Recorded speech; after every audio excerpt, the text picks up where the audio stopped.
Baik, shalom Bapak Ibu Saudara, shalom. Saya percaya kebaikan Tuhan, sukacita Tuhan memenuhi hidup kita. Di rumah kita, saya percaya penuh dengan sukacita Tuhan. Anugerah Tuhan mengalir dalam hidup kita. Yang percaya katakan amin. Saat ini saat yang luar biasa ini kita mau sama-sama bersyukur.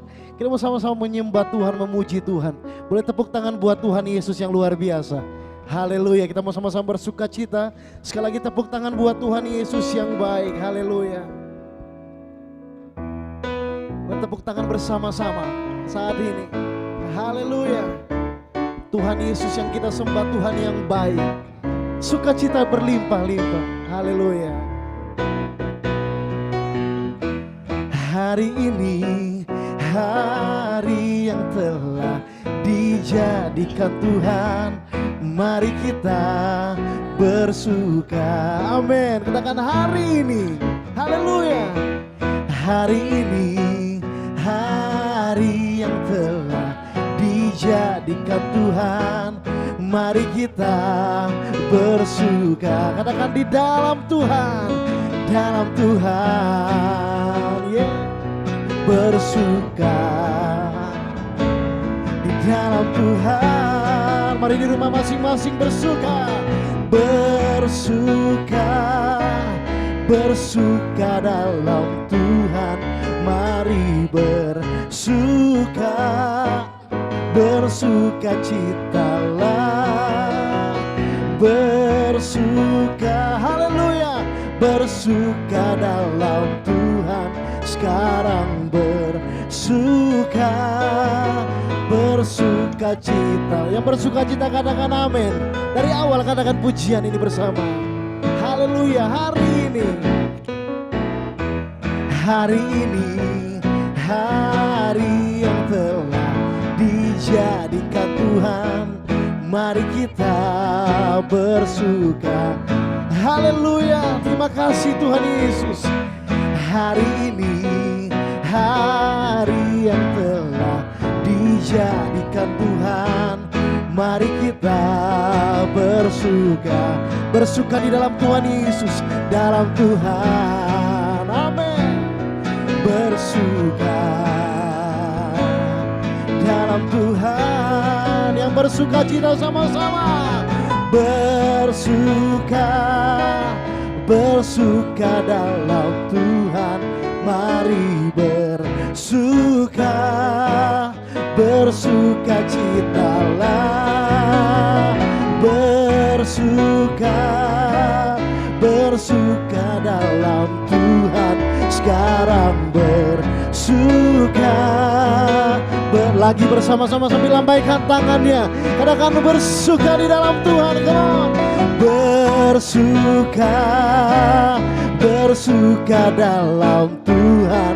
Mari bersuka, bersuka citalah.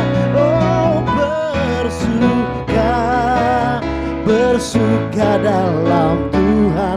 Sekarang bersuka, bersuka. Katakan sekarang bersuka. Sekarang bersuka. Sekarang bersuka. Sekarang bersuka. Bersuka citalah. Yang bersuka cita tepuk tangan yang luar biasa buat Tuhan Yesus. Haleluya, haleluya. Kami percaya anugerah-Mu besar bagi hidup kami Tuhan. Dalam keluarga kami, dalam pekerjaan kami, kehidupan kami. Kami tahu Tuhan Yesus yang kami sembah, Tuhan yang baik dalam hidup kami, memberkati setiap kami. Dalam hari ini kami mau menyembah-Mu Tuhan Yesus.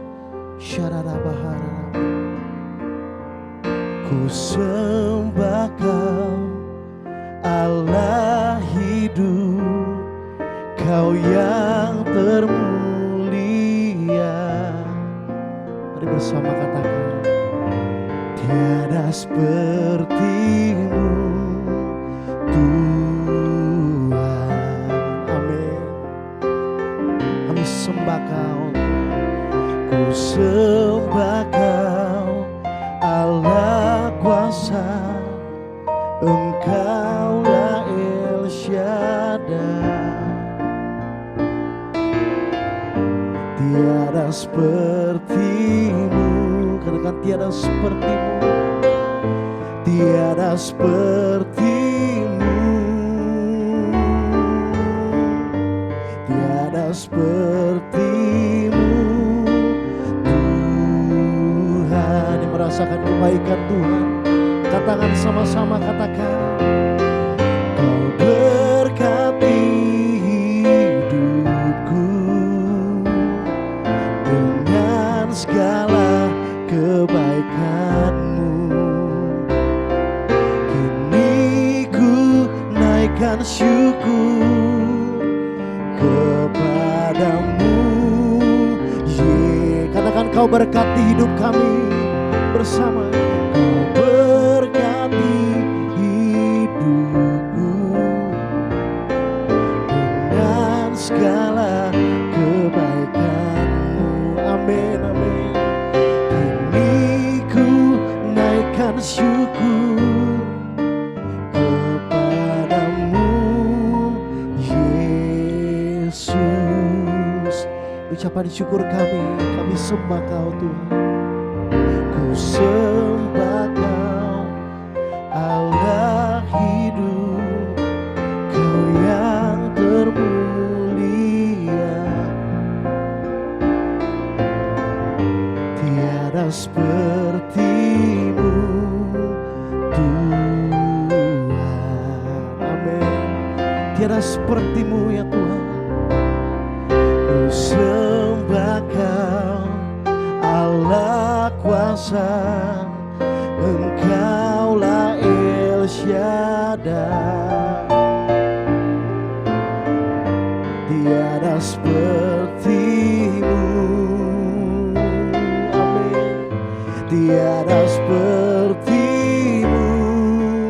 Oh, tiada sepertimu Tuhan. Bersama-sama katakan kau berkati. Angkat tanganmu. Kau berkati hidupku dengan segala kebaikan. Amin, amin. Naikkan syukur kepadamu. Lagi bersama-sama sambil angkat tanganmu, katakan kau berkati. Kau berkati hidupku dengan segala kebaikan-Mu. Kini ku naikkan syukur. Mari Bapak Ibu Saudara sendiri di rumah-rumah alami anugerahnya, katakan kau berkati Tuhan. Kau berkati. Ini ungkapan syukur gerejamu malam hari ini Tuhan. Terima kasih untuk berkat-berkat-Mu yang ajaib Tuhan. Ku naikkan syukur lagi Bapak Ibu Saudara sendiri di rumah masing-masing, katakan kau berkati. Kau berkati. Kau berkati. Amin, amin. Keluarga kami Tuhan berkati. Pekerjaan kami Tuhan berkati. Naikkan syukur kepadamu, Yesus. Mari nikmati anugerahnya lebih lagi bersama. Oh, kau berkati hidupku dengan segala kebaikan-Mu. Amin, amin. Kini ku naikkan syukur kepadamu. Sekali lagi bersama-sama, ini ucapan syukur gerejamu Tuhan. Kau berkati hidupku dengan segala kebaikan-Mu. Kini ku naikkan syukur kepadamu, Yesus. Mari angkat tangan kita bersama-sama, katakan sungguh besar dan kudus, sungguh besar dan kudus namamu Bapa, amin. Ku selalu puji namamu. Besar setiamu, rahmatmu di dalam hidupku Bapa, ku mengasihimu. Sungguh besar dan kudus namamu Bapa, ku selalu puji namamu, amin. Besar setiamu, rahmatmu di dalam hidupku Bapa, mari Bapak Ibu Saudara sendiri, mari nyanyikan. Sungguh besar, oh haleluya, haleluya. Oh besar.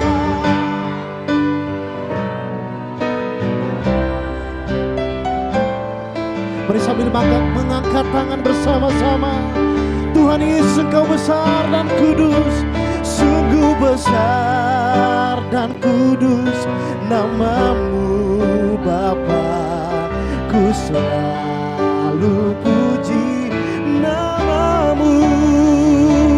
Besar setiamu, rahmatmu di dalam hidupku. Mari biarkan musik menyanyikan pujian ini. Mari kita sembah Dia lebih lagi malam hari ini. Haleluya. Biarlah kekudusan-Mu, kebesaran-Mu memenuhi rumah-rumah kami. Ada ucapan syukur dinaikkan malam hari ini Tuhan. Buat kebesaran-Mu ku sembah Kau. Haleluya.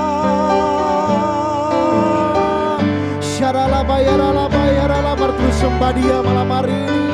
Ku sembah-Mu Tuhan, Kau kudus Tuhan. Biarlah setiap kita malam hari ini mengalami anugerah-Nya yang besar. Syararabo, haleluya. Kami sembah-Mu Tuhan. Mari bersama-sama katakan, sungguh besar Tuhan Yesus, sungguh besar dan kudus nama Yesus, amin. Ku selalu, amin, amin Tuhan. Besar setiamu, rahmat-Mu di dalam hidupku. Dengan segenap cinta-Mu, dengan segenap hatimu yang mengasihi Tuhan, sambil angkat tangan. Sungguh besar, oh nama Yesus, ku selalu, haleluya.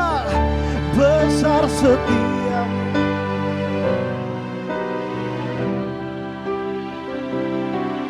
Bapa, ku katakan, Kaulah Tuhan kami, Raja kami.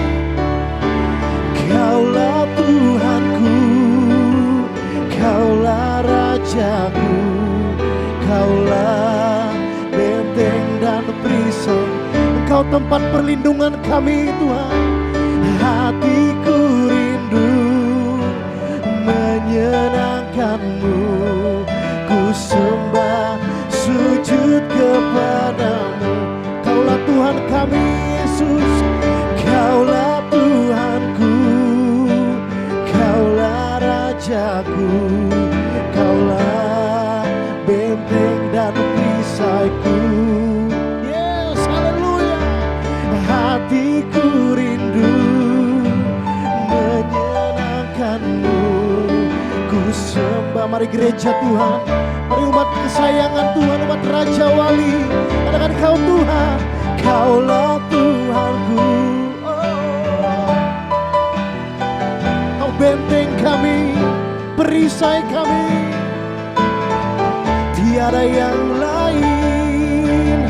Hatiku rindu menyenangkan-Mu. Ku sembah sujud kepadamu. Mari Mari Bapak Ibu Saudara sendiri katakan, Kau Tuhan kami. Kaulah Tuhanku, Kaulah Rajaku, Kaulah benteng dan perisaiku, tempat perlindungan paling aman Kau Tuhan. Hatiku rindu,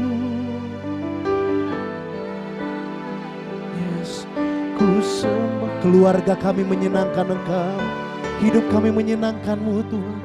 Lagi bersama, Kaulah Tuhanku, Kaulah merasakan. Amin.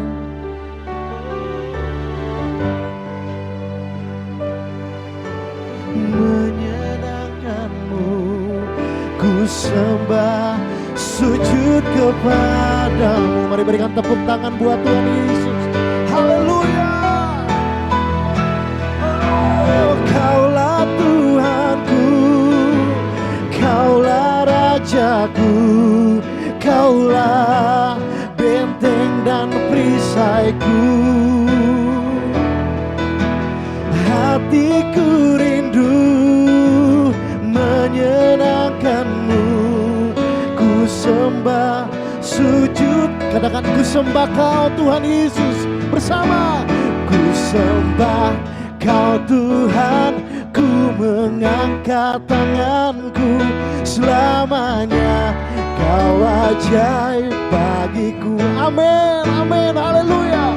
Ku sembah Kau Tuhan, ku mengangkat wajahku. Selamanya Kau hebat.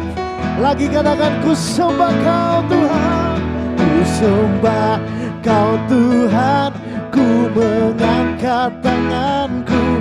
Selamanya, haleluya. Kau ajaib Tuhan Yesus. Ku sembah Kau Tuhan, ku mengangkat wajahku. Selamanya Kau hebat. Mari lambaikan tangan, katakan haleluya. Haleluya,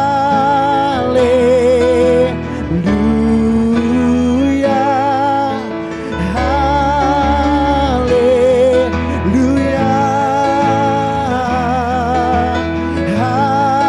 haleluya.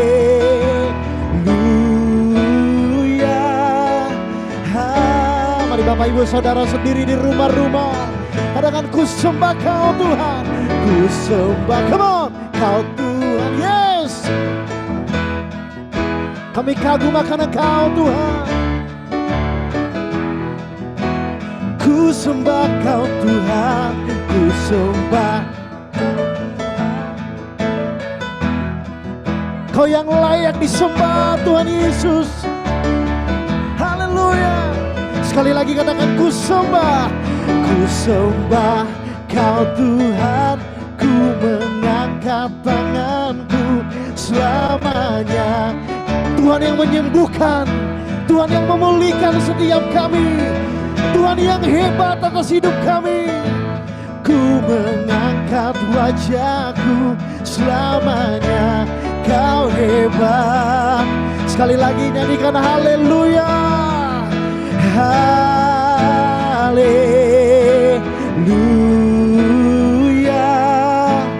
haleluya. Kami nyanyikan haleluya, haleluya. Lagi katakan haleluya, haleluya, haleluya. Dan malam hari ini kami perkatakan mujizat terjadi, kuasa-Mu bekerja bagi gereja-Mu. Haleluya, haleluya,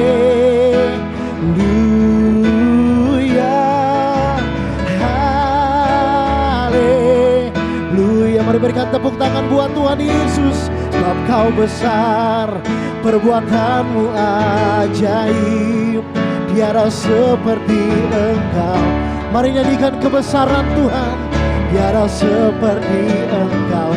Sebab Kau besar, perbuatan-Mu ajaib, tiada seperti Engkau, tiada seperti. Mari sama-sama katakan sebab Kau besar, sebab Kau besar, yes, perbuatanmu ajaib.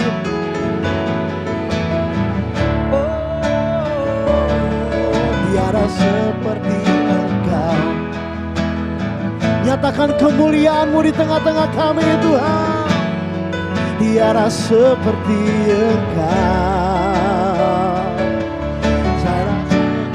Saya rindu yang wanita saja. Yang wanita katakan sebab Kau besar. Come on. Sebab Kau.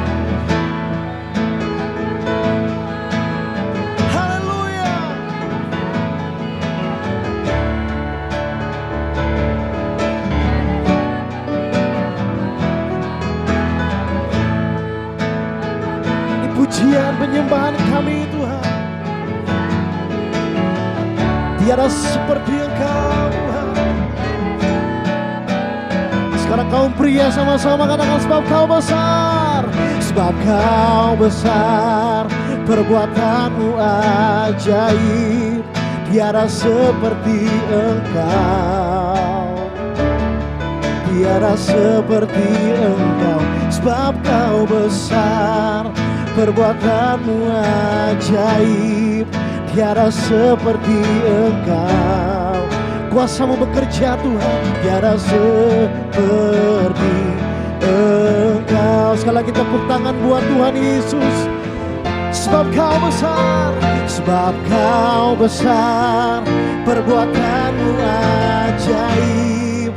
Tiada seperti Engkau, tiada seperti Engkau. Sebab Kau besar, perbuatanmu ajaib. Tiada seperti Engkau, tiada seperti Engkau, tiada seperti Engkau, tiada seperti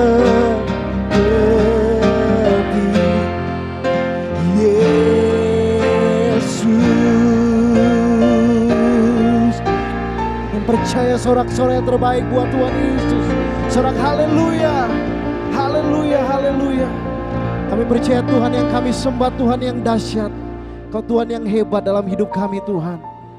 Kami percaya malam hari ini yang sakit sudah disembuhkan, yang lemah sudah dikuatkan, yang berbeban berat kami percaya Tuhan bebaskan malam hari ini.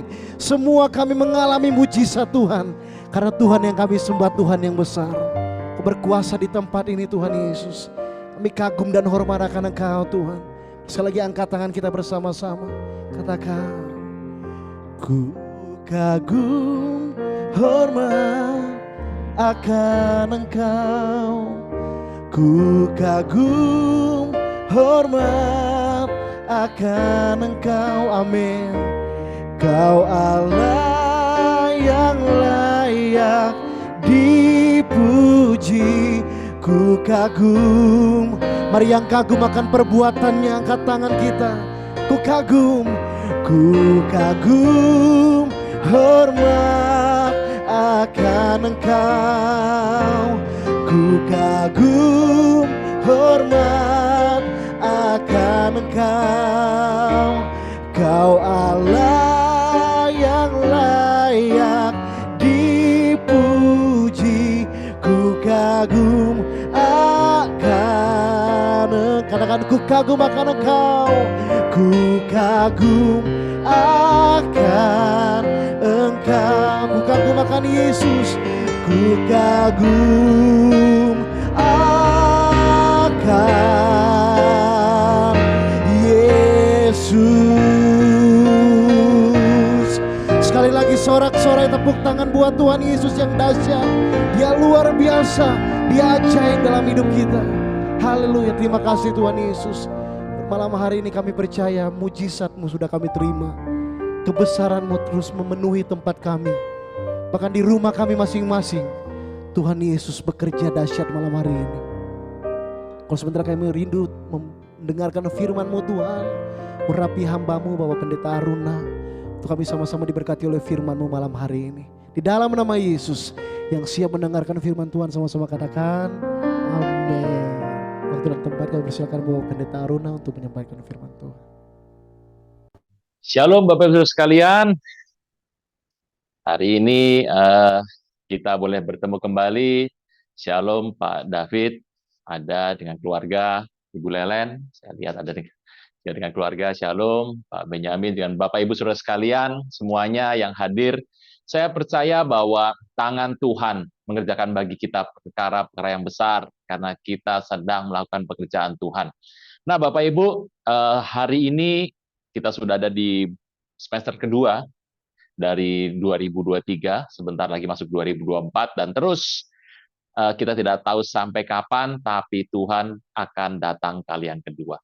Nah, Bapak Ibu, kalau kita melihat situasi hari ini, saya mengerti Bapak Ibu yang pernah ke Israel.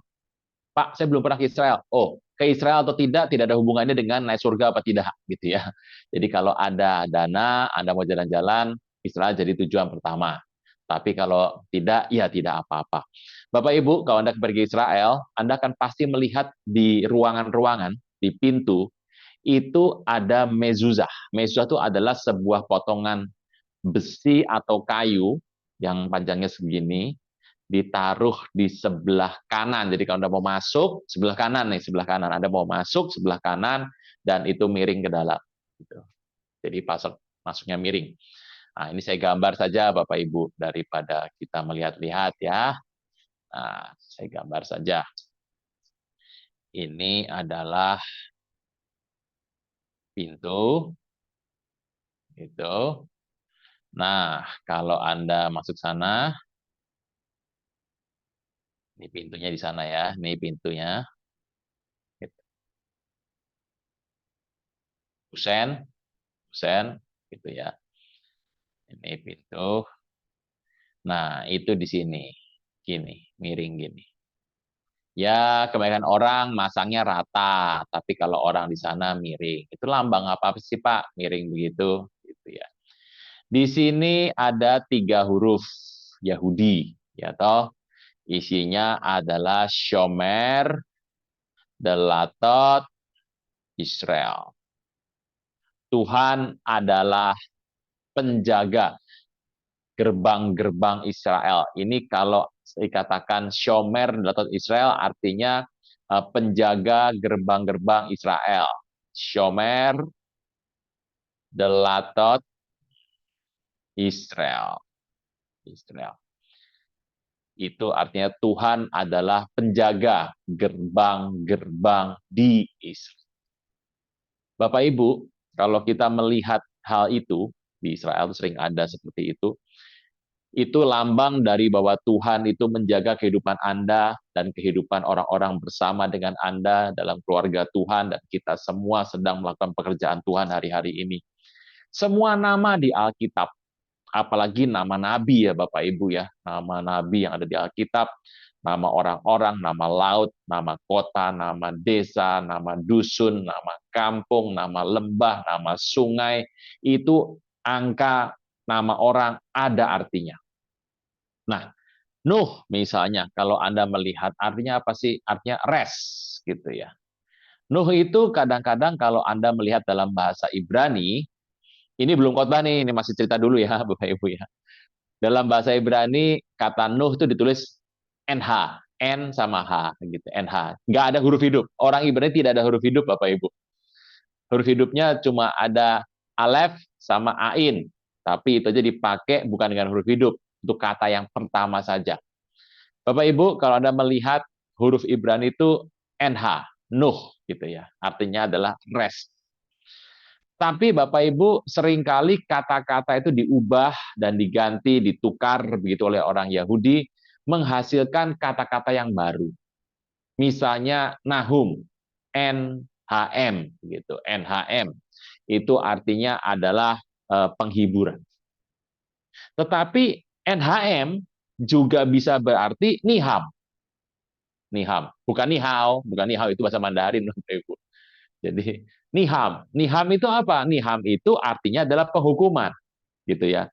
Jadi Nahum penghiburan, Tapi bisa jadi niham, artinya adalah penghukuman. NHM itu kalau dibaca harus melihat sebuah sukata. Jadi kalau melihat katanya agak sulit, Bapak Ibu. Nah, dari sini kita bisa melihat bahwa Tuhan itu akan memberikan kepada umatnya satu perkenanan, satu rencana Tuhan supaya jemaat GBI PD Raja Wali, semua PD ada di tempat di mana Anda pun berada, rumah Tuhan dimanapun berada, menjadi satu rencana Tuhan yang terjadi. Nah, Bapak Ibu, kalau Anda melihat dalam setiap penghukuman Tuhan, kalau Anda melihat ini, wah ini kota ini dihukum Tuhan, gitu ya. Ini ada malapetaka ini dihukum Tuhan. Dalam penghukuman Tuhan selalu ada penghiburan. Nah, konteks ini hanya dipahami oleh orang percaya. Puji nama Tuhan ya Bapak Ibu ya. Orang percaya itu begini. Kita lihat penghukuman Tuhan. Di balik penghukuman itu pasti ada penghiburan. Gitu. Orang dunia bisa melihat itu sebagai penghukuman. Orang dunia bisa sebagai sebuah malapetaka. Itu mereka. Kalau kita beda. Kita kalau melihat sebuah penghukuman, tapi di balik itu kita melihat penghiburan. Itulah identitas kita dalam Tuhan Yesus. Makanya jadi orang percaya, Bapak Ibu, menarik sekali. Jadi orang percaya itu adalah berkenan sama Tuhan. Karena Tuhan memberikan penghiburan dalam hidup kita. Nah, hari ini kita membahas, Bapak Ibu, kalau Anda itu misalnya, ini kan sudah akhir zaman, Bapak Ibu. Anda harus berdoa demi keamanan tempat, negara, kota di mana Anda tinggal. Dan kita mengertilah, akhir zaman itu situasinya, kondisi dunia itu makin nggak tentu gitu ya. Ekonomi makin nggak tentu. Malapetaka akan semakin banyak terjadi. Yang dari bumi akan makin banyak terjadi, yang ke bumi akan terjadi. Jadi akhir zaman itu adalah sebuah hal yang terjadi, kondisinya menjadi awut-awutan dan semakin tidak jelas. Tetapi Bapak Ibu, kita itu adalah orang percaya. Ini PD Raja Wali ini orang percaya semua nih, pembicaranya juga orang percaya. Anda sebagai orang percaya harus tahu di mana posisi Anda, bagaimana Anda harus bekerja, bagaimana harus bertindak. Dunia kondisinya makin nggak jelas. Kadang naik, kadang turun, kadang melenceng, kadang-kadang lurus. Situasi yang ke bumi, gitu ya, ke bumi lewat meteorit atau segala macam semakin sering terjadi.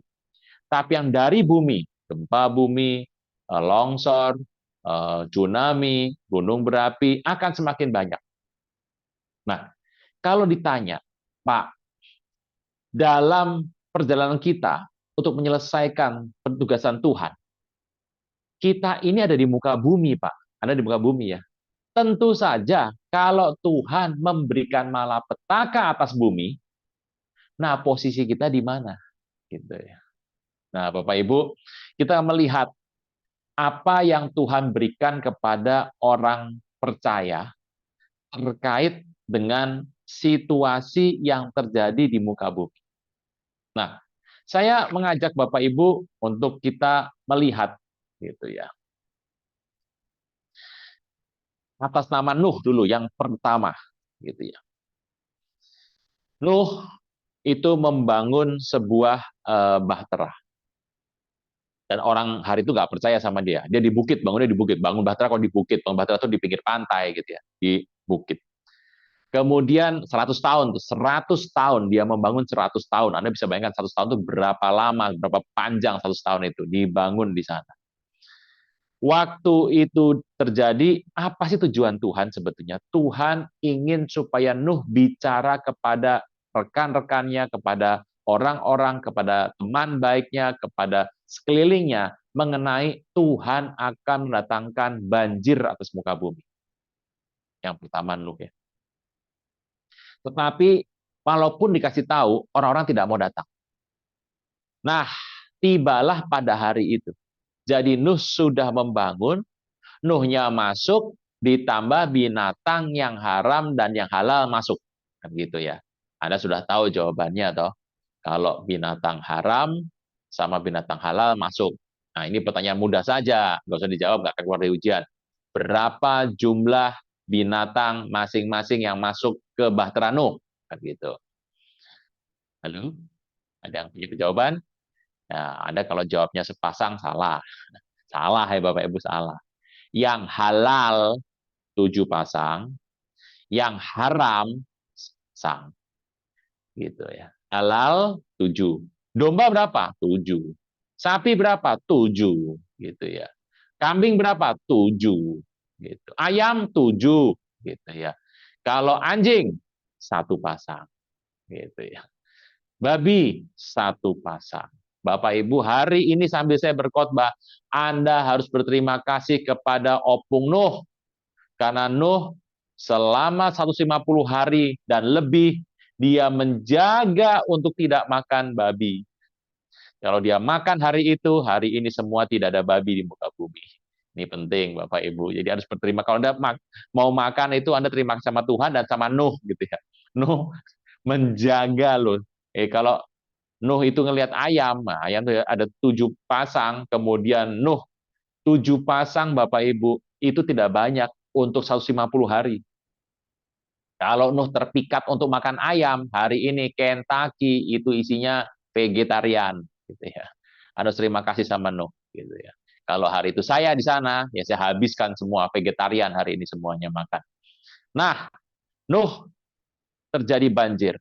Yang terjadi pertama, Tuhan meluputkan Nuh, tetapi yang terjadi adalah Nuh kehilangan rumah tidak? Hilang. Hilang kambing, domba hilang nggak? Lembu, sapi, kijang, kuda, penter hilang semua. Anak buahnya hilang apa enggak? Bedindanya hilang apa enggak? Bujangnya hilang apa enggak? Pekerjaannya hilang apa enggak? Semua hal yang Nuh buat hilang apa enggak? Tuhan katakan, hilang semua. Hanya Nuh, istri, ditambah 3 anak, 3 menantu, 8 selamat. Ditambah binatang haram, 1 pasang, binatang halal, 7 pasang, dibawa semuanya. Bapak Ibu, ini yang terjadi. Posisi Anda tetap ada di mana tuh? Kalau situasi malapetaka terjadi dalam hidup Anda, di muka bumi terjadi malapetaka. Misalnya, banjir bah datang. Tuhan punya rencana yang pertama. Engkau diluputkan. Tetapi apa yang kau buat, habis semuanya. Lot, kedua, dibawa lari oleh malaikat. Lot sama kedua anaknya, istrinya jadi batu. Dibawa lari dan malaikat berkata, engkau harus keluar dari kota ini dan bersembunyi di sebuah kota kecil atau di gua. Karena kalau engkau nggak keluar dari sini, kami tidak bisa berbuat apapun sebelum kau keluar. Bapak Ibu tangkap ini baik. Kami tidak dapat berbuat apapun sebelum kau keluar. Bapak Ibu, Anda mengerti kisah Yusuf. Yusuf dibawa ke Mesir. Itu adalah sebuah konsep penyelamatan Tuhan yang terjadi. Jadi kalau dalam hidup Anda di muka bumi ini, Anda berdiri di muka bumi ini, ada banjir, Anda jangan bilang gini, Anda kemudian naik ke atap rumah, angkat tangan, Tuhan, mujizat terjadi. Nah, itu banjirnya di sekeliling Anda, rumah Anda kering sendiri. Itu nggak mungkin terjadi, Bapak Ibu. Kalau itu terjadi, waktu mujizat besar, itu Bapak Ibu, orang bertobat. Itu. Nomor satu yang terjadi adalah, kalau sesuatu datang, penghukuman dari Tuhan datang atas orang-orang. Anda tinggal sama orang-orang itu. Anda bersama sekeliling Anda dengan orang-orang itu. Apa yang terjadi? Tuhan berkata, Tuhan janji engkau akan diselamatkan. Tetapi hanya pribadi. Bapak Ibu, ini satu hal yang Anda harus dapatkan. Nah, dari kisah ini, Anda kan ngerti soal konsep pengangkatan nih. Ya, ide pengangkatan itu banyak Bapak Ibu. Ada yang premillennium, historis, situasinya historical, premillennium. Kita percaya premillennium, ada yang amillennium, ada yang postmillennium, macam-macam. Kita percaya premillennium. Premillennium itu ada yang pre-tribulasi, ada yang mid-tribulasi, ada yang post-tribulasi, macam-macam Bapak Ibu. Tapi yang kita yakini hari ini, ada orang yang meyakini sebagai pengangkatan pre-tribulasi. idenya adalah dari ayat yang ini. Ayat yang Tuhan katakan bahwa ini diangkat, orang-orang ditinggalkan. Baju tinggal, rumah tinggal, semuanya tinggal di muka bumi. Kita hanya diangkat pribadinya. Nah, konsep ini ada pada konsep yang pertama. Pak, kalau saya di muka bumi ini, terjadi malapetaka, saya gimana? Yang pertama Tuhan katakan, engkau akan diselamatkan. Tetapi yang ada padamu akan habis. Semuanya habis, hanya engkau saja yang diselamatkan. Ini yang pertama, baru yang pertama. Jadi ini ngeri-ngeri sedap, nih pikiran ngeri sedap.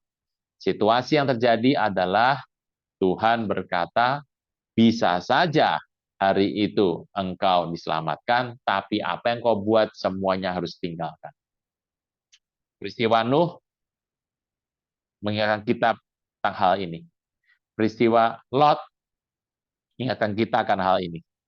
Jadi Lot itu lari ke Zoar kan peristiwanya. Bapak Ibu nggak perlu takut karena Tuhan punya rencana yang pertama ini. Nah, Bapak Ibu, ini peristiwa yang ya minimal kita bisa lari gitu ya. Nomor satu adalah kalau kita di muka bumi dengan penghukuman, engkau selamat, tapi semuanya habis. Nomor dua, ini penting nih.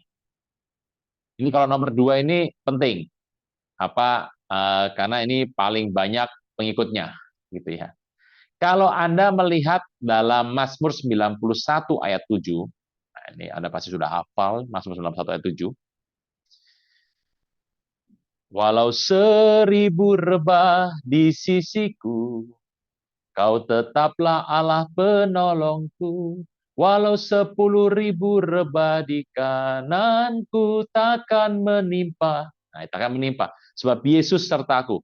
Nomor dua, kalau Anda ada di sini, kemudian malapetaka terjadi.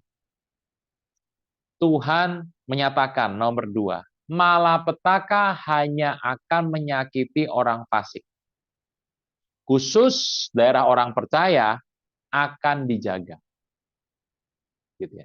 Tidak akan mengalami itu. Peristiwanya apa? Israel di tanah Goshen di Mesir. Gitu ya. Bapak Ibu, kalau Anda mengerti, di orang Israel di Goshen, itu waktu ada tulah, gelap, seluruhnya gelap. Bapak Ibu ngerti gelap ini karena awan ya. Gelap karena awan. Orang Israel pernah dikejar sama orang Mesir, dikejar nih, lari Israel, dikejar orang Mesir. Waktu lari, depannya sudah laut. Berhenti tuh Israel, berhenti. Orang Mesir ngejar. Wah, ini bagaimana membuat supaya orang Mesir tidak ngejar? Tuhan dari depan berpindah, tiang awan berpindah ke tengah. Dengan kegelapan yang begitu pekat, sehingga pada malam itu orang Mesir tidak bisa menghampiri orang Israel.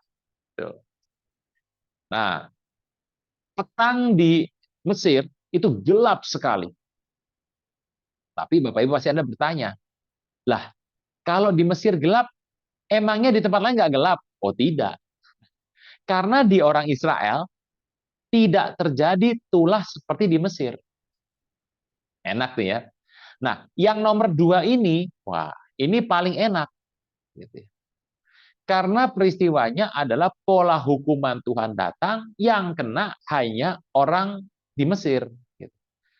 Orang Israel, wah santai-santai, duduk, wah itu ngobrol-ngobrol sambil ngopi atau pakai singkong, nah, duduknya santai gitu.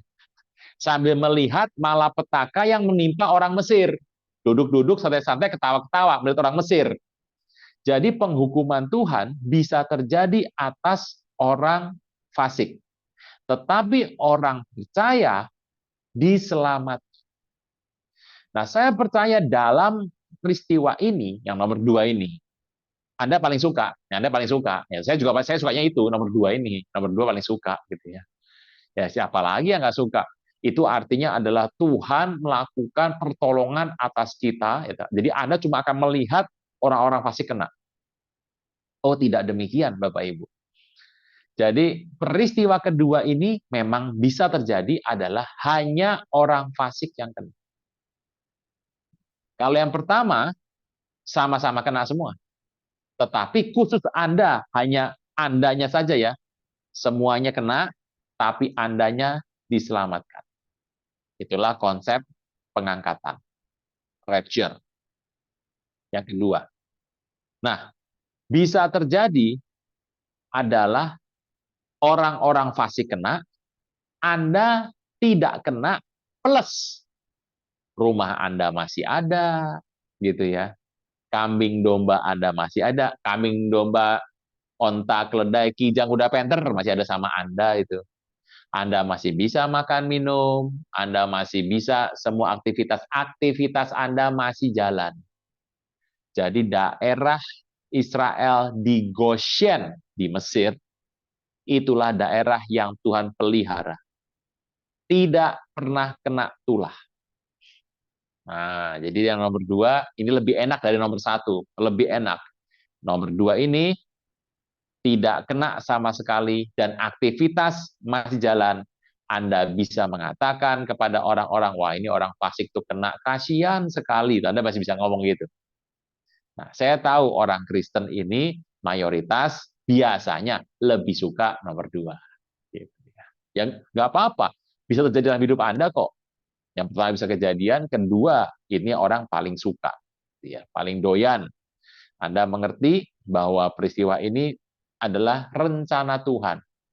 Yang pertama ada, yang kedua ada. Nah, Bapak Ibu, kalau kita melihat, Pak, lalu nomor 3 ini gimana? Gitu ya. Nomor 3 gimana?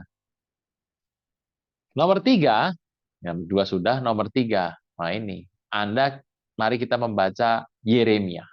Anda sudah mengerti Yeremia lah. Yeremia itu hidup di masa raja-raja yang terakhir. Itu nabi yang paling banyak rajanya itu, bisa 6 sampai 7 raja. Jadi selama dia hidup, dia melihat 6 atau 7 raja. Yeremia bin Hilkiah. Bin Hilkiah ini berarti adalah anak seorang imam, Yeremia. Nah, Bapak Ibu, kalau Anda membaca Yeremia, Yeremia ini sebetulnya adalah usianya masih muda sekali waktu dia Israel jatuh. Raja terakhir di Israel, raja terakhir itu pemerintahan tidak lama. Sebentar ganti, ada 7 atau 6. Nah, Yeremia bin Hilkiah ada di situ.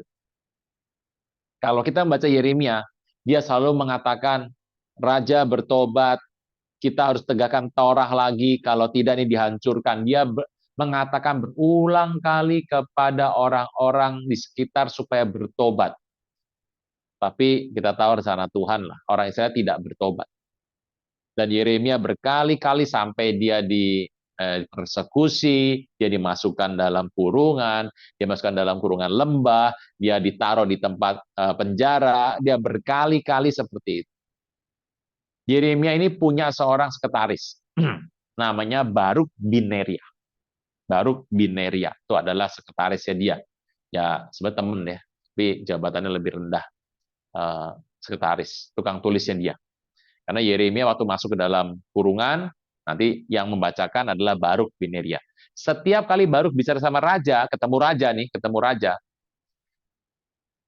kisahnya disobek, diraut sama pisau, dibuang. Jadi Yeremia ini sebetulnya dia melakukan tugas Tuhan, tetapi orang dunia melihatnya gagal. Semua perkataan dia dianggap kosong. Semua nubuatan dia sampaikan dianggap palsu.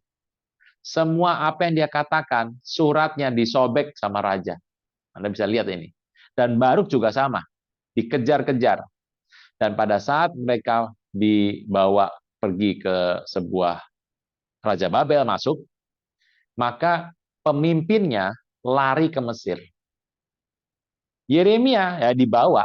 Yeremia sama Baruk harus ikut pergi ke Mesir. Dan Yeremia ini meninggalnya di Mesir.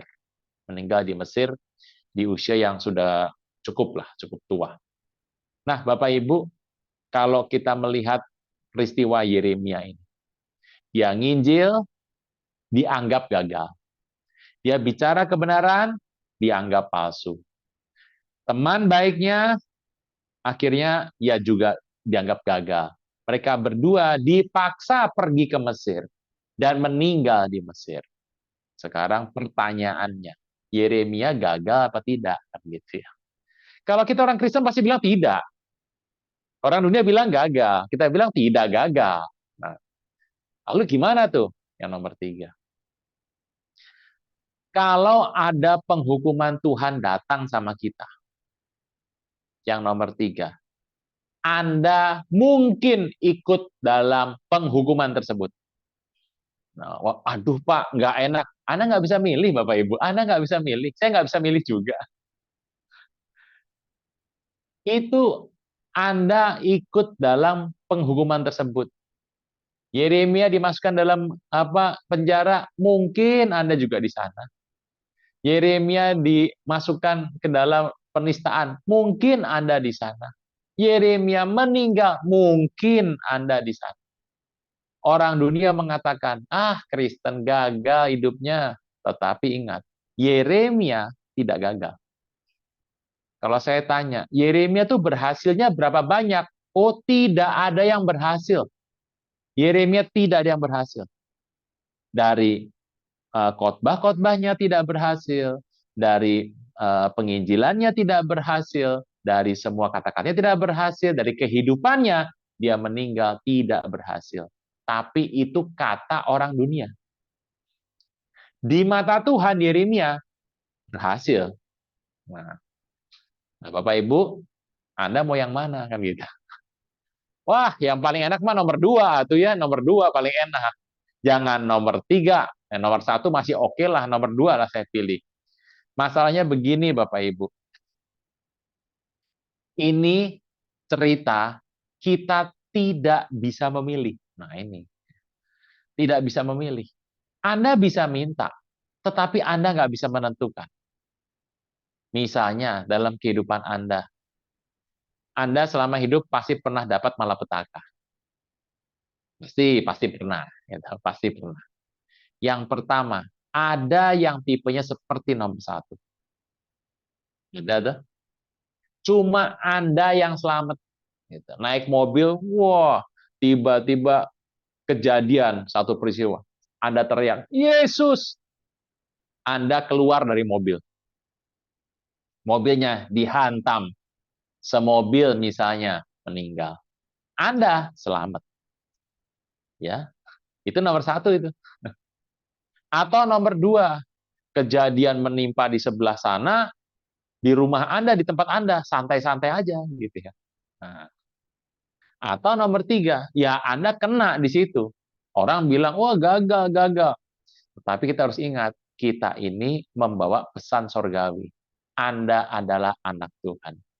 Anda hidup karena Tuhan Yesus. Dan Tuhan, maaf, Tuhan mengatakan, engkau berhasil karena engkau mengikut aku.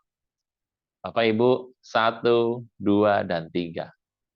Kalau Anda suruh milih, pasti nomor 3 nggak dipilih lah. Nggak ada yang milih. Nomor 2 paling banyak, semuanya milih nomor 2, nomor 3 nggak dipilih.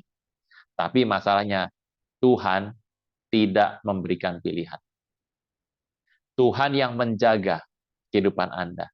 Tuhan yang menjaga seluruh kehidupan yang pelayanan yang Tuhan maksudkan, dan engkau dan saya termasuk di dalamnya. Bapak Ibu, dari hal ini, dari 3 hal ini ya, 3 hal yang terjadi dalam hidup kita, Anda dan saya bisa berkata, oh kalau gitu, cara seorang itu wafat tidak ada hubungannya dengan rohani seseorang. Jawabannya, iya, betul. Bisa ya Bapak Ibu ya. Jadi cara seseorang wafat tidak ada hubungannya dengan rohani seseorang. Kalau Anda mengatakan, wah, kalau itu meninggalnya sampai begitu mah, wah, kurang mantep nih imannya, saya mau katakan, Anda tolong katakan Tuhan Yesus plus rasul-rasulnya bagaimana? Anda harus mengerti, rasul-rasul itu matinya. Wah, mereka minta pakai cara yang paling mengerikan kok. Dibunuh, semuanya dibunuh. Matinya dibunuh semuanya. Kecuali Yohanes. Matinya tua. Tapi yang mati meninggalnya paling enak Yohanes. Tapi yang paling berat, dia digoreng di minyak panas. Nah, itu sama aja tuh. Sama aja. Nah, itu Yohanes. Bapak Ibu, cara wafat tidak hubungannya dengan kerohanian shock. Bagi seorang Kristen, meninggal atau cara mengakhiri segala sesuatu, itu tergantung Tuhan. Orang tidak bisa mengatakan dia begini, begini, begini, karena Tuhan Yesus sudah mengambil cara yang paling hina untuk cara meninggal. Kita dinilai dari cara kehidupan kita. Nah, oleh karena itu, Tuhan mengatakan, baiklah kita hari ini melakukan bagian kita seperti yang Tuhan mau. Saya masih ingat beberapa waktu yang lalu, Bapak Ibu. Ini sebelum pandemi ya. Anda pasti ingat yang namanya pesawat jatuh, ya. Pesawat jatuh di satu kota provinsi. Wah, itu rame itu waktu itu. Wah, dan ramenya itu sebelum ibadah. Sebelum ibadah rame itu, sebelum ibadah rame. Nah, waktu rame begitu, kemudian ada perkataan-perkataan yang cenderung mendiskreditkan, gitu ya. Karena waktu yang meninggal tuh ada saudaranya meninggal orang gereja juga, gitu ya, rame, gitu ya. Nah, kebetulan saya datang khotbah, gitu khotbah, dan mereka bertanya sama saya, bagaimana Pak meninggalnya? Itu yang di pesawat terbang itu, kok tragis sekali Pak sampai di dalam pesawat terbang. Saya mau katakan, cara orang Kristen meninggal tidak ada hubungannya sama kerohanian. Anda boleh minta sama Tuhan, tetapi orang Kristen yang dinilai adalah hidupnya di hadapan Tuhan. Itu yang penting. Hidupnya di hadapan Tuhan, itu yang Tuhan akan memberkati. Kalau pola meninggalnya, waduh, kalau pakai pedang jelek lah, rasul-rasul bagaimana? Kalau disalib, zaman dulu disalib itu yang paling jelek, Bapak Ibu. Nah, Tuhan Yesus bagaimana? Paulus dipenggal. Dan Thomas ditombak di Kerala. Filipus mati. Andreas dipecah sama kuda badannya. Petrus dicungkir balik ke bawah. Yakobus dipenggal. Bapak Ibu, pola meninggal adalah suatu hal yang kita nggak bisa pilih. Itu adalah sebuah kedaulatan Tuhan. Tuhan mengatakan, bagi orang percaya, sebuah konteks yang disebut penghukuman bagi orang dunia adalah penghiburan bagi orang Kristen. Nah, kita diminta hari ini untuk pergi sedapat mungkin bicara mengenai kebaikan Tuhan Yesus kepada satu orang, minimal loh Bapak Ibu, selama kita hidup minimal satu orang. Kita membina satu orang, dan kita memuliakan Tuhan dengan satu orang ini diajar mengenai kehidupan mengenal Tuhan Yesus. Tuhan katakan, pola penghukuman yang Tuhan berikan bagi orang fasik adalah penghiburan orang percaya. Kita tidak perlu takut, kita tidak perlu gentar, kita terus akan bersama dengan Tuhan, karena Tuhan mengatakan, entah engkau seperti Nuh, diluputkan semuanya, diluputkan hanya orangnya saja, tapi semuanya kena, atau Anda dapat yang nomor 2, engkau akan diluputkan, Anda dan aktivitas hidup Anda tidak akan kena, gitu ya. Atau yang nomor 3, engkau ikut dalam kesusahan itu seperti Yeremia. Saya mengerti Yeremia ini adalah nabi yang namanya disebut oleh Tuhan Yesus tuh. Dalam Matius 16, Anda mengerti waktu Tuhan bertanya sama Petrus, menurut engkau siapa anak manusia itu? Kan gitu kan? Ya, ada yang bilang, oh ya, engkau itu adalah Elia, gitu Elia. Ada yang bilang engkau itu Yohanes Pembaptis, karena ada yang mengatakan engkau itu adalah Yeremia. Ini disebutkan. Jadi ada Elia, ada Yohanes Pembaptis, ada Yeremia. Elia naik ke surga, naik surga. Oh, ini orang paling seneng nih diangkat. Wah, hidup-hidup diangkat gitu. Halo, naik ke atas di kereta kuda berapi loh. Yohanes Pembaptis, wah, dipotong kepalanya sama Herodes. Yeremia mati di Mesir. Pada milih yang Elia, oh, Anda nggak bisa milih. 3 nama ini diberikan kepada Anda. Dan Yeremia itu namanya dikenal sebagai nabi yang bicara kepada umat Tuhan mengenai pertobatan di waktu akhir. Yeremia menyelesaikan tugasnya dengan benar.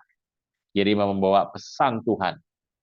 Di ratapan itu adalah tulisan Yeremia, ya, yang nulis adalah Baruk bin Neria. Dia bicara mengenai kejadian yang menimpa orang Israel kalau tidak bertobat. Dan 3 nama itu disebutkan oleh murid-murid Tuhan Yesus, rasul-rasul disebutkan, dan Tuhan berkata, tapi menurut engkau sendiri, aku ini siapa? Nah, ini penting nih Bapak Ibu. Saya udah sering cerita sama Bapak Ibu. Jadi kalau saya, ini bakal jadi pertanyaan nanti. Ini Bapak Ibu, kalau saya ini kan punya anak perempuan 1. Kalau ada yang mau sama saya, ada pertanyaannya. Eh, kalau datang ke rumah saya, kan anaknya, malam Om. Ya malam, duduk, duduk, duduk. Saya bilang sama anak saya yang perempuan, masuk, naik. Anaknya ditinggal sendiri sama saya. Saya mau wawancara, atau wawancara kan penting toh Bapak Ibu, wawancara dulu. Wawancara. Namanya siapa gitu. Udah, orang tuanya siapa? Oh, saya kenal ya gini. Nah, oh mau tanya gitu ya. Itu itu pertanyaan dasar sudah harus lewat dulu, udah lewat, lewat. Pertanyaan berikutnya ini yang advance ya Bapak Ibu ya, yang dasar saya nggak akan ngomongin. Yang berikutnya, menurut kamu Tuhan Yesus itu siapa? Itu penting gitu. Ya kalau dia bilang, oh nabi sudah, pulang pulang pulang. Oh sampai orang nabi ya pulang. Kalau dia bilang, oh Tuhan, ya benar benar Tuhan benar benar nggak salah, Tuhan tuh benar benar. Tapi nggak pas buat kami. Ya udah temenan aja lah, temenan jangan dulu, temenan dulu. Tuhan teman dulu toh. Ya, yang ngomong Tuhan ya gini, iblis yang ngomong Yesus Tuhan kok, dan dia percaya Yesus Tuhan. Jadi kalau Tuhan ya belum belum saatnya. Gitu ya. Saya tanya, menurut kamu Yesus itu siapa? Kalau dia berkata, Om, Yesus itu adalah anak Allah yang hidup. Wah, ini kan berarti sudah sesuai dengan apa, dengan firman Tuhan toh. Sesuai firman Tuhan. Wah, ini sudah positif. Tapi Anda harus ngerti Bapak Ibu, ini pilihan saya. Saya juga belum ngelepas itu. Loh, anak cuma 1 loh, belum lepas tuh, anak cuma 1 ya nggak lepas toh. Ada tambahan kalau dia ngomong gini, Om, Yesus adalah Tuhan Raja yang hidup. Dia mati, kemudian masuk dalam kubur, dan pada hari 3 dia bangkit kembali untuk menebus Om dan saya dan naik ke surga. Dia adalah firman Allah yang hidup. Wah, itu mantap Bapak Ibu. Langsung hari itu saya pergi ke PD Raja Wali, tumpangkan tangan, nikahkan saja. Tapi pertanyaan ini adalah nggak saya tanyakan lagi karena sudah bocor di sini Bapak Ibu. Jadi ini sudah nggak ditanyakan lagi. Tapi pertanyaan itu adalah pertanyaan yang baik sekali Bapak Ibu. Kalau kita melihat kepada firman Tuhan, Tuhan punya rencana yang besar, gitu ya. Jadi Yeremia ini bagi banyak orang dia merupakan orang yang gagal, tapi tidak bagi kerajaan sorga. Jadi baik Anda hidup Andanya sendiri, yang lain lewat, atau Anda hidup bersama dengan aktivitas Anda, atau Anda masuk dalam pengumuman itu, kita tetap harus menyelesaikan amanat agung. Itulah yang Tuhan inginkan kita lakukan hari ini. Bapak Ibu Saudara sekalian, kita berkumpul hari ini supaya kita punya kekuatan menjadikan amanat agung sebagai bagian hidup kita dan kita melakukannya dengan hati-hati, dengan setia, dan biarlah Tuhan yang memberkati Anda sekalian. Kita berdoa. Bapa di sorga, anugerah-Mu limpah lebih dari cukup, yang membuat kami boleh mengerti, kami boleh memahami, kami akan pergi melakukan pekerjaan Tuhan, dan inilah yang akan kami terima, penghiburan demi penghiburan, karena Engkaulah yang menjaga pintu-pintu gerbang di rumah kami, di tempat kami hidup. Kami tidak akan terlewatkan, karena kami melakukan pekerjaan Tuhan, dan Engkau yang memberkati. Pujilah nama Tuhan, kekal selama-lamanya. Amin.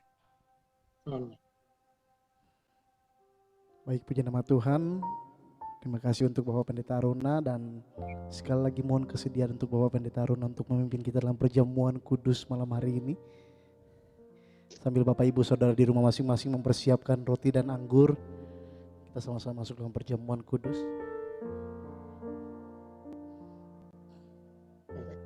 Bapak Ibu, hari ini kita perjamuan kudus.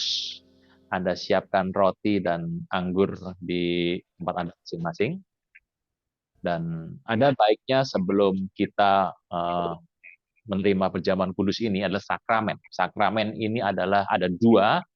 Pertama baptis. Yang kedua perjamuan kudus. Yang baptis satu kali seumur hidup, perjamuan kudus berkali-kali.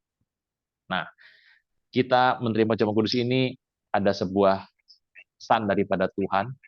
Kita akan masuk dalam perjamuan kudus, tapi kita mau masuk dengan hati yang benar, dengan cara yang benar. Kita berdoa masing-masing, Anda minta sama Tuhan pengampunan, pengudusan, mengoreksi diri kita masing-masing, supaya perjamuan kudus yang kita terima jadi berkat dalam hidup kita. Karena firman Tuhan berkata, perjamuan kudus ini seringkali dilakukan dengan sembarangan. Sehingga banyak orang yang mengalami kelemahan tubuh, sakit penyakit, bahkan kematian. Tetapi perjamuan kudus yang benar akan memberikan kesembuhan. Hari ini saya juga mendengar ada anak Hardi yang sedang sakit. Saya percaya bahwa perjamuan kudus akan menyembuhkan tumor, akan menyembuhkan sakit penyakit yang diderita, yang saat ini sedang dialami oleh anak Hardi. Juga Anda yang sedang sakit, Anda bisa mengerti bahwa perjamuan kudus ini adalah merupakan tanda bahwa kita mengingat kembali kematian Tuhan Yesus. Mari, sebelum kita perjamuan kudus, kita mengambil waktu untuk berdoa, minta ampun atas hidup kita, seperti yang kita lakukan, dan biarlah Tuhan memberkati kita semua. Oh, Rabashan. Oh, Rabashan. Terima kasih. Oh, Rabashan. Hamba tetap kuat. Mari kita mulai. Sebab apa yang telah kuteruskan kepadamu, telah kuterima dari Tuhan, itu bahwa Tuhan Yesus pada malam waktu yang diserahkan, yang mengambil roti. Angkat tangan kita tinggi-tinggi.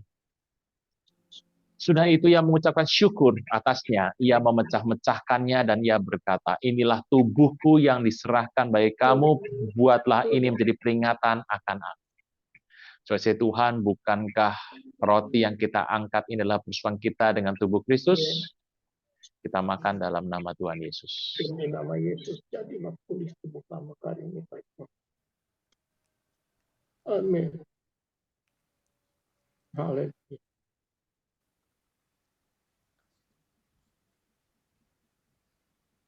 Angkat tangan kita tinggi-tinggi. Haleluya. Demikian juga yang mengambil cawan. Sudah makan, lalu berkata, cawan ini adalah perjanjian baru yang dimeteraikan oleh darahku.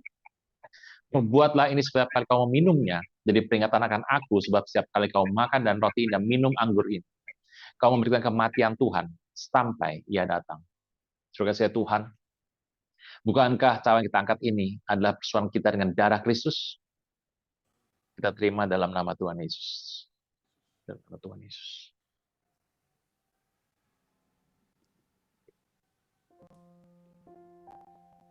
Buka tangan. Oh, Rabba Shandarala. Oh, Rabba Shandarala barala barala bara. Bapa, dalam nama Tuhan Yesus kami sudah menerima perjamuan kudus untuk mengingatkan kami kembali mengenai pengorbanan Kristus atas hidup kami yang menjadikan kami sebagai orang-orang yang diberkati.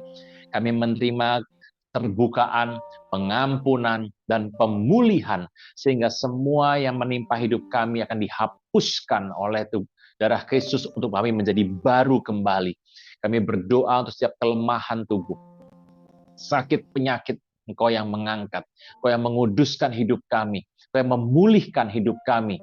Semua kami yang mengalami kekurangan, Engkau yang memenuhinya sehingga tidak ada kekurangan lagi.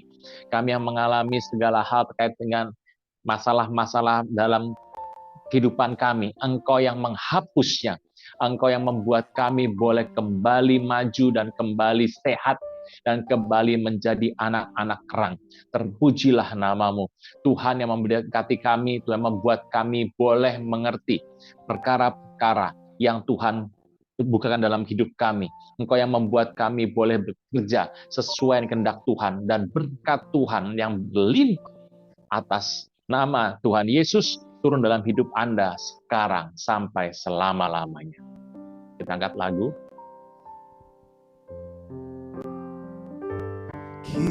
Kiranya Engkau memberkati aku berlimpah-limpah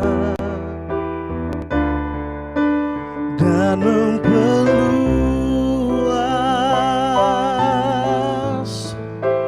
daerahku, dan kiranya tanganmu menyertai aku dan melindungi aku daripada malapetaka, sehingga kesakitan tidak menimpa aku, sehingga